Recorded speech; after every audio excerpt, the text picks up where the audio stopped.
Couple of things you're going to find in my actual work table. One is this magnifying glass with the stand, because I use the stand not just to hold the magnifying glass, but also to hold some of my tools because they're magnetic.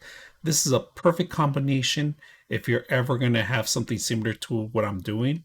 And it's very simple to put together. So let's talk about it a little bit more. All right, today we're going to bring a magnifying glass. You got two options. It comes with a base, which is a heavy duty large base. If you guys can see it, this is a base. It's not going to go anywhere. You can put this anywhere. Or if you have a desk, it has some clamps that you could clamp it into. All right, so you have options: cleaning cloth and a stretchable arm, including with the USB connection. All right, so we're going to test this out. And of course, they give you everything, even the back end for it, and also the brick so you can connect it. Double-sided adhesive, so this won't scratch your actual hardwood, so you could set them up in 4 places. I actually like this option because I want to move this thing around. And we're going to test out how powerful the magnifying glass is. Right, one of the best things I like to do is I like to make sure I'm sanding my 3D models in here.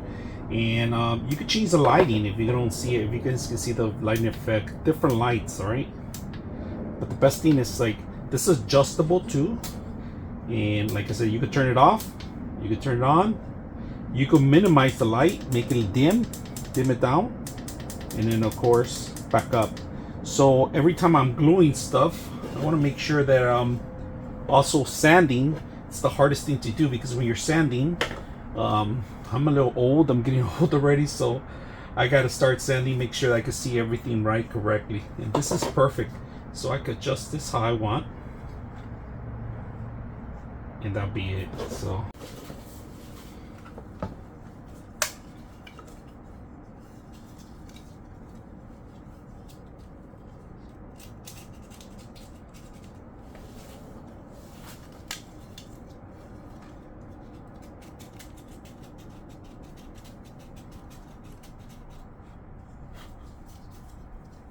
I do have my soldering tool here, and I have an iron ready to go, and this is a magnet, and I like to use my magnifying glass to make sure if I'm doing the right stuff too. So that's what we're going to do.